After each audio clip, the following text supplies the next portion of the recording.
благодарам Ведрана.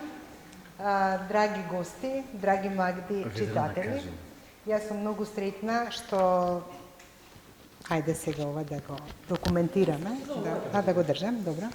Многу среќна сум што денес ви имаме тука на Правниот факултет Јустинијан I и што сум во улога на вашиот домаќин, наместо мојот професор, деканот, професор доктор Саша Ѓоргиевски, на кој што во оваа прилика сакам да му искажам благодарност што ја овозможува оваа соработка со Фондацијата Ѓорѓе Марјановиќ и кој што сесрдно се вложува во оваа наша соработка, која што допринесува да биде видлива една друга страна на Правниот факултет Јустинијан I при Универзитетот Свети Кирил и Методи во Скопје. Сакам да кажам дека на овој факултет доаѓаат многу министри, политичари, председатели, професори од други земји, гости, дипломати, но сакам да моето лично чувство дека овие гости денеска се нашите најважни гости, нашите деца, нашите млади читатели, нашите ученици, нашата иднина и предпоставувам дека некој од нив можеби, а тоа многу брзо може да биде, ќе биде и наш студент. Сакам да го запамтите овој момент кога сте биле на овој надпревар. Можеби понатаму ќе се сетите и ова ќе ви биде на некој начин еден мотив за да се одлучите да студирате право, новинарство, односи со јавност. Се трудев некако во две реченици да ви го објаснам значењето на Правниот факултет со вашиот речник. Сакам да ви кажам дека тука малку поголеми од вас, повозрастни, се образуваат да бидат чувари на правдата, на редот, на мирот во нашето општество, да се грижат луѓето да не се убиваат, да не вршат кривични дела, можеби претешки зборови сега, да не крадат, се грижат за казните за лошите луѓе.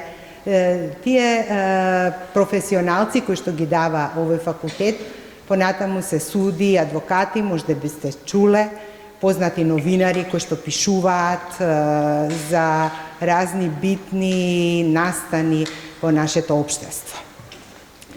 На овој факултет исто така доаѓаат луѓе кои што сакаат да говорат и тука ја наоѓаме таа врска помеѓу овој надпревар во читање и раскажување и нашиот правен факултет. Правниот факултет најчесто продуцира луѓе кои што знаат, можат и сакаат да говорат. Значи, ако зборуваме за вештини за говорење, можеме да кажеме дека таа вештина е најбитна за правниците.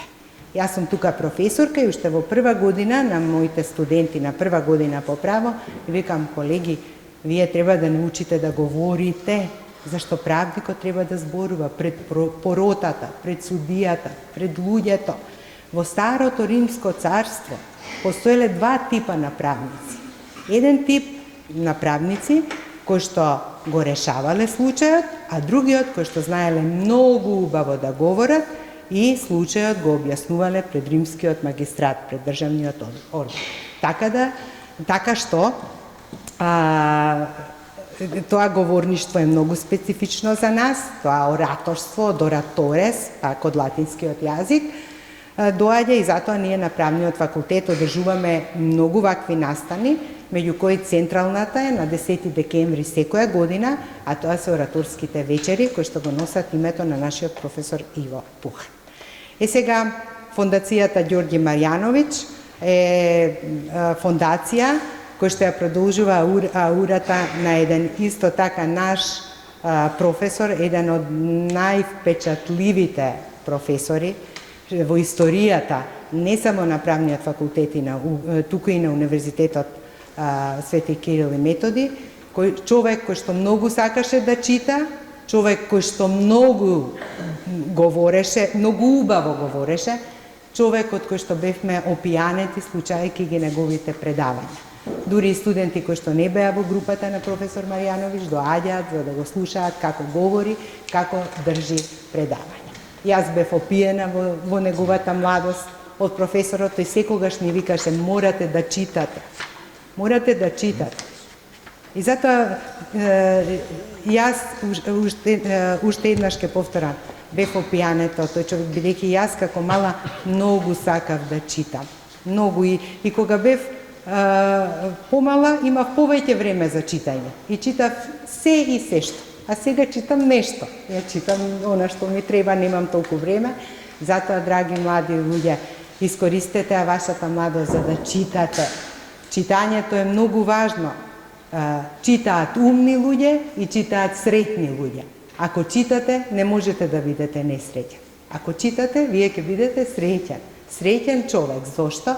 Зашто научувате да го гледате светот и со другите очи, ги препознавате чувствата на другите луѓе, го делите материјалното од духовното и не постои друг пат до среќата. Мислам, јас сега малку радикализирам, но мислам дека читањето е најдобриот пат до среќата. Ние сме тука сега да ве поддржиме, да ве мотивираме, некои од вас ќе добијат награди, некои не, но тоа не мора ништо да значи.